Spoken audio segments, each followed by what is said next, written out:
पूजा पाठ, कर्मकांड, मंत्र, स्तोत्र, ज्योतिष आदि सीखने के लिए सब्सक्राइब करें हमारे YouTube चैनल ज्ञान सिंधु को।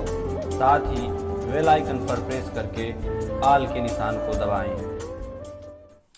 नमस्कार प्रिय मित्रों, उपस्थित हूँ आप सबके समक्ष एक बार पुनः आप सबको नवरात्रि में भगवती दुर्गा का हवन किस प्रकार से करें यह बताने के लिए। नवरात्रि में आपको हवन किस प्रकार से करना है, किस विधि से करना है, यह सब इस वीडियो पर बताऊंगा, मंत्रों के साथ बताऊंगा। बने रहिए वीडियो पर, संपूर्ण जानकारी आपको मिलेगी इसी वीडियो पर। इससे पहले आप सभी दर्शकों से एक छोटा सा निवेदन करना चाहता हूं। जो भी दर्शक चैनल पर नए जुड़ रहे हों वह हमारे चैनल को सब्सक्राइब करके बेल आइकन पर प्रेस कर दें, साथ ही साथ आल के निशान को दबा दें, जिससे हमारी सारी आगामी वीडियो की नोटिफिकेशन आपको समय समय पर मिलती रहा करेगी। आरंभ करते हैं वीडियो को। सर्वप्रथम कुंड के समक्ष, जहां पर आपको हवन करना है उस कुंड के समक्ष आसन डाल करके पूर्वाभिमुख होकर के, पूर्व की तरफ मुख करके विराजमान हो जाएं। जल का पात्र रख लें, पूजन की सामग्री रख लें, हवन रख लें। कुंड का पूजन करना है। सर्वप्रथम आपको अब कुंड का पूजन करना है। हवन करने से पूर्व कुंड का पूजन किया जाता है। किस प्रकार से कुंड का पूजन करना है? तो हाथ में अक्षत पुष्प लेकर के कुंड में ब्रह्मा, विष्णु तथा महेश तीनों देवताओं का ध्यान करें। कुंड में 3 परिधियां होती हैं, सत, रज और तम। इन्हीं को ब्रह्मा, विष्णु और महेश कहा जाता है।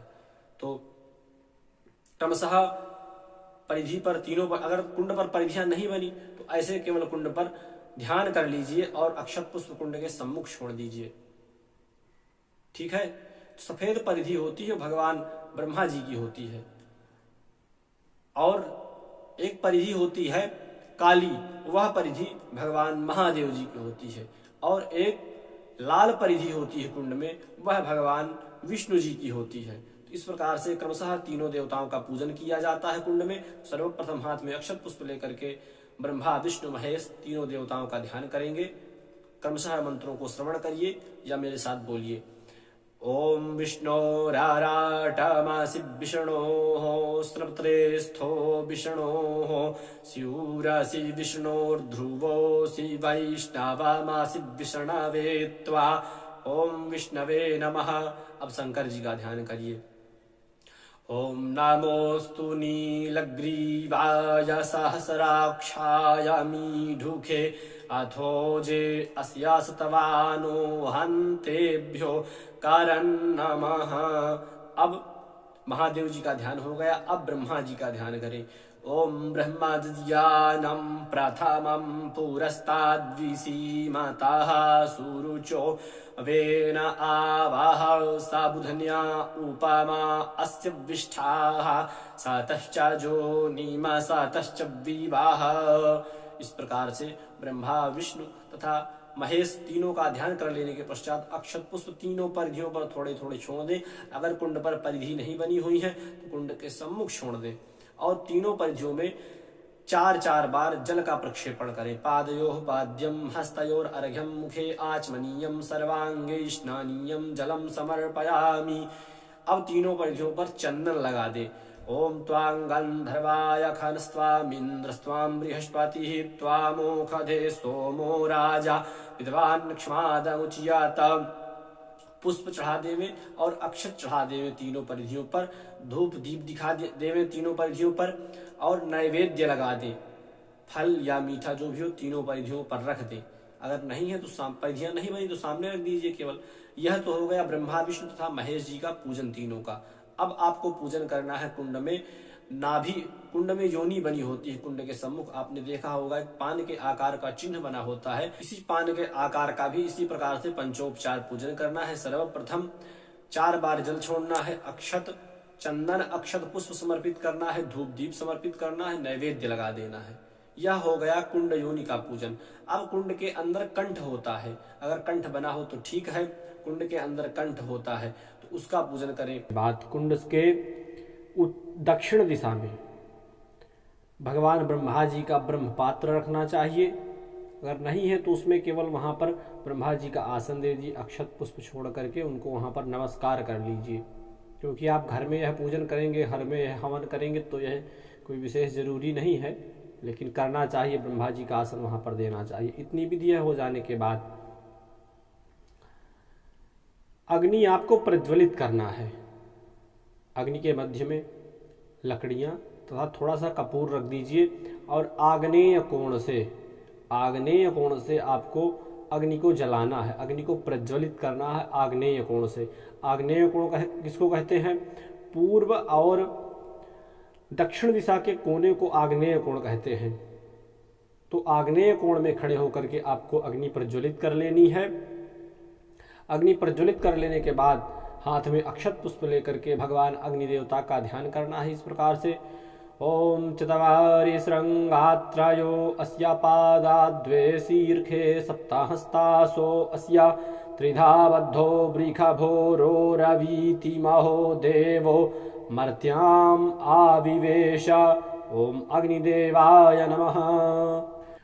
इस प्रकार से भगवान अग्नि देवता का ध्यान कर लेने के पश्चात अग्नि प्रज्वलित हो गई है, उसमें विधिवत चारों तरफ से लकड़ियां लगा दें और अब अग्नि का पंचोपचार पहले पूजन करें। अग्नि में 4 बार घी छोड़ें, पाद्य, अर्घ, आचमन और पुनराचमन तथा स्नान के उद्देश्य से 5 बार घी छोड़ें अग्नि में।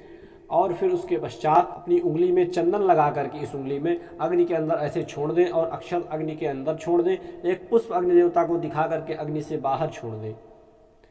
अग्नि में नैवेद्य लगावें, मीठा को घी में डुबो करके अग्नि के अंदर छोड़ दें और घी से आचमन करवा दें। पुनः एक फल, कोई केला हो, केला को घी में डुबो करके उसके 2-3 टुकड़े करके छील करके केला को उसके 2-3 टुकड़े करके घी में डुबो करके उसको अग्नि के अंदर छोड़ दें। यह हो गया नैवेद्य अग्नि देवता के लिए, आचमन भी हो गया। और अब आपको करना है हवन। हवन से पहले आपको एक कटोरी ले लेना है, उसमें एक कटोरी में घी और एक कटोरी में जल रखना है, प्रोक्षणी पात्र बना लेना है और सुरुआ या चम्मच से अग्नि में सर्वप्रथम घी छोड़ना है और फिर उस घी को जो अग्नि में छोड़ने के बाद उस चम्मच में जो थोड़ा बड़ा घी बचे उसको जो आपने कटोरी में जल रखा उस कटोरी में हल्का से टपका देना है, ऊपर डुबोना नहीं, केवल ऊपर से टपका देना है। इतना यह करना है। यह विधि आरंभ की है, इसको करिए आप, मैं बताता हूँ।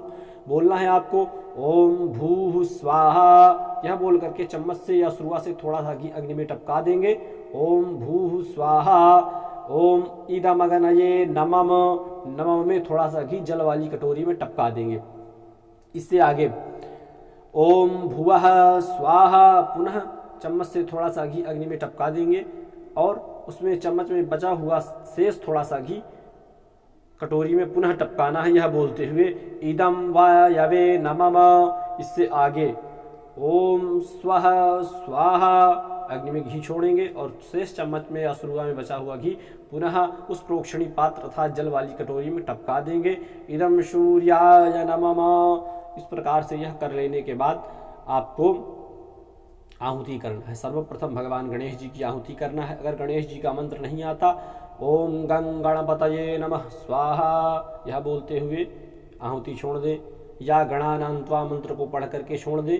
नहीं आता गणानान्त्वा मंत्र तो ओम गं गणपतये नमः स्वाहा, यह बोलते हुए आहुति छोड़ें। ध्यान रहे साकल्य की मात्रा कितनी रखनी है आपको। साकल्य की मात्रा आपको इतनी रखनी है जितना हम एक बार में निवाला खाते हैं। एक बार में जितना हम कौर कहते हैं या निवाला कहते हैं, एक बार में हम जितना भोजन खाते हैं उतना। और इन उंगलियों का प्रयोग करना है। इस मुद्रा को कहते हैं मृगी मुद्रा। इस मुद्रा से हवन करना है आपको। तो सर्वप्रथम भगवान गणपति का हवन, ओम गं गणपतये नमः स्वाहा। फिर माता गौरी जी का ओम गौर्यै नमः स्वाहा, ओम ब्रह्मणे नमः स्वाहा, ओम विष्णवे नमः स्वाहा, ओम रुद्राय नमः स्वाहा। अब जो आपने देवताओं का आवाहन किया हो उनका हवन करिए। जो आपके घर के देवता हो उनका नाम ले ले करके उनका हवन करिए। इसके पश्चात आपको बोलना है ओम कलशस्थित देवताभ्यो नमः स्वाहा, ओम सूर्यादि नवग्रहेभ्यो नमः स्वाहा, ओम चतुष्षष्ठी योगिन्यै नमः स्वाहा, षोडश मातृकेभ्यो नमः स्वाहा, ओम वास्तुमंडल देवताभ्यो नमः स्वाहा, सप्तघृति मातृकेभ्यो नमः स्वाहा, सर्वतोभद्रमंडल देवताभ्यो नमः स्वाहा। इसी प्रकार से बोलते हुए प्रतिदिन आपको नवरात्रि में हवन करना है।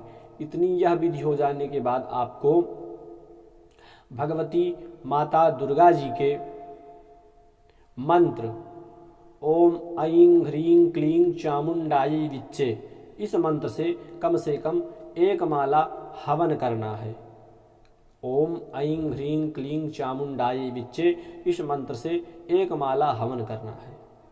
इसके पश्चात सिद्ध कुंजिका स्तोत्र से भगवती का हवन करना है। सिद्ध कुंजिका स्तोत्र, ऊपर आपको आई बटन पर वह वीडियो मिल जाएगा सिद्ध कुंजिका स्तोत्र का। उसका प्रत्येक मंत्र बोलते हुए, उसमें क्रमशः मंत्र है शिव उवाच से है, शिव उवाच बोल करके स्वाहा छोड़ेंगे, फिर आगे क्रमशः मंत्र बोलते हुए सिद्ध कुंजिका स्तोत्र से हवन करेंगे। सिद्ध कुंजिका स्तोत्र से हवन करने से आपको संपूर्ण दुर्गा सप्तशती के हवन का फल प्राप्त हो जाएगा। इसके बाद आपको भगवती माता दुर्गा जी के 108 नामों से भी हवन करना है। भगवती माता दुर्गा के 108 नामों से हवन करना है। डिस्क्रिप्शन में वह सारे नाम मैं आपको दे दूंगा, वहां से आप एक नाम बोलते हुए, जैसे दुर्गायै नमः स्वाहा, चंडिकायै नमः स्वाहा, चंड विक्रमायै नमः स्वाहा, इसी प्रकार से सारे नामों को बोलते हुए आपको भगवती का हवन कर लेना है 108 नामों से। यह विधि आप प्रतिदिन अपना सकते हैं हवन में अपने। यही विधि वैदिक विधि है हवन की, इसी विधि से आपको प्रतिदिन हवन करना है। इसके बाद हवन हो जाने के पश्चात पुनः उसी प्रकार से आपको अग्नि में घी छोड़ना है और फिर उसमें कटोरी में टपकाना है। वही तीनों नामों को बोलते हुए ओम भूः स्वाहा इदम अग्नये नमः, नमः में कटोरी में घी टपका देंगे। ओम भुवः स्वाहा इदम सूर्याय नमः, ओम स्वः स्वाहा इदम वायवे नमः। इतनी यह विधि कर लेने के बाद हाथ में अक्षत पुष्प लेकर के अग्निदेवता से क्षमा प्रार्थना करेंगे इस प्रकार से। मुखम यह सर्वदेवानां हव्यभुक् कव्यभुक् तथा पितॄणां च नमस्तस्मै विष्णवे पावकात्मने। इस प्रकार से अग्निदेवता से प्रार्थना कर लेने के पश्चात आपका हवन संपन्न हुआ। नित्य इसी विधि से आप हवन करिए भगवती माता दुर्गा का 9 दिन तक। आपको भगवती माता दुर्गा अपना आशीर्वाद, अपना कृपा पात्र बनाएंगी। अगर आप लोग नवरात्रि के अंदर विशेष मंत्रों से आहुति करना चाहते हैं, दुर्गा सप्तशती के विशेष मंत्रों से सामग्री सहित आहुति करना चाहते हैं, हवन करना चाहते हैं और यह विधि जानना चाहते हैं, तो मुझको कमेंट में बताएं। मैं वह विशेष आहुतियाँ आपको अवश्य बताऊंगा और उन सामग्री के साथ आपको बताऊंगा, मंत्रों के साथ बताऊंगा। आज्ञा दीजिए, पुनः मिलता हूँ आपसे एक नई वीडियो पर। तब तक के लिए नमस्कार।